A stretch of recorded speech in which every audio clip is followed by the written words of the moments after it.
ରୋଗର ଚିକିତ୍ସା ପାଇଁ ମୁମ୍ବାଇ ଯାଇଥିବା ନବୀନଙ୍କର ସେଠାରେ କୋକିଳାବେନ ଧୀରୁଭାଇ ଅମ୍ବାନୀ ହସ୍ପିଟାଲରେ ଅପରେସନ ସଫଳ ହୋଇଛି। ଡାକ୍ତର ରମାକାନ୍ତ ପଟ୍ଟନାୟକଙ୍କ ତତ୍ତ୍ୱାବଧାନରେ ହେଉଥିଲା ଚିକିତ୍ସା। ତେବେ ଅପରେସନ ସଫଳ ହେବା ପରେ ସେ 2 ଦିନ ଅବଜରଭେସନରେ ରହିବା ନେଇ ସୂଚନା ମିଳିଛି। ସେ ମୁମ୍ବାଇ ଯିବା ପରଠାରୁ ରାଜ୍ୟର ବିଭିନ୍ନ ମନ୍ଦିରରେ ତାଙ୍କର ସୁସ୍ଥତା ପାଇଁ ଚାଲିଥିଲା ପୂଜାର୍ଚ୍ଚନା। ନବୀନଙ୍କର ଆଶୁ ଆରୋଗ୍ୟ କାମନା କରି ବିଜେଡି କର୍ମୀମାନେ ଦୀପଦାନ କରିଥିଲେ।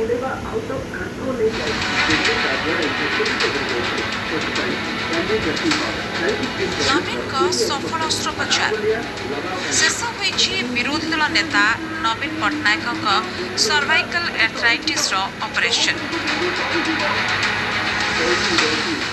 मुंबईर कोकिलाबेन धीरुभाई अंबानी हॉस्पिटल रे आज नवीन सफल अस्त्रोपचार होइछि।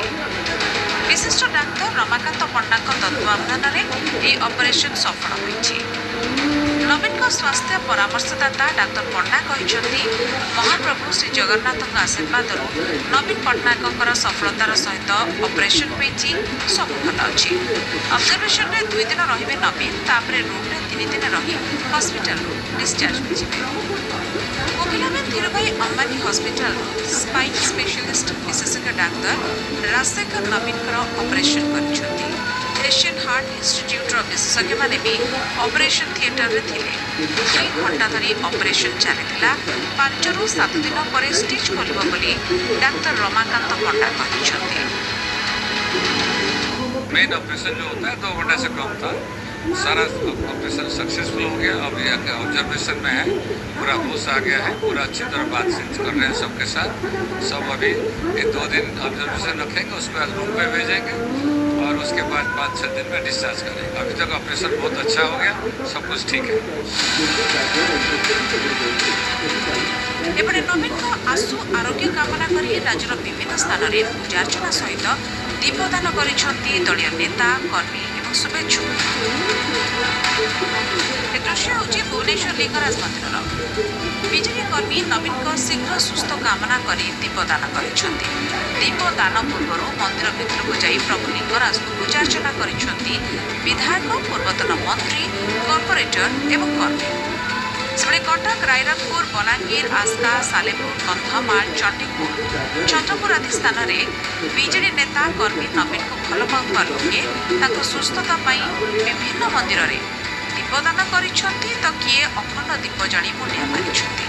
आउ केउठी 10,008 महामृत्युंजय मंत्र जप होइछि। नवीन सुस्थ होई शीघ्र घर को फेरंतु बोली समस्ते कामना करिसेंती। भुवनेश्वर में आमर पूर्वतन मंत्री श्री अशोक पंडा एवं मेयर श्रीमती सुलोचना दास, डेप्यूटी मेयर, कॉर्पोरेटर बंधु माने एवं समस्त श्रद्धालु ठाकुर को लिंगराज देव को दर्शन करी, भुवनेश्वरी माँ को दर्शन करी, पार्वती को दर्शन करी एवं पूजा उपचार सारी प्रदीप ठाकुर उद्देश्य समर्पित होती। आशु आरोग्य कामना करी प्रभु लिंगराज एकांबर क्षेत्र अधीश्वर ताकरी पाखे आम प्रार्थना कलु से निरोग होगी फेरी आसतु एवं पुनर्बार निजक ओडावासी सेवार नियोजित करूँ।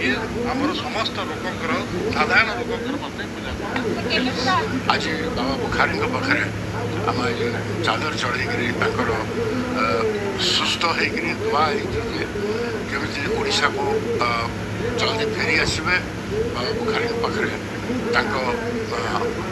शरीर एवं दीर्घायु हूँ आम आज ये दुआ कर।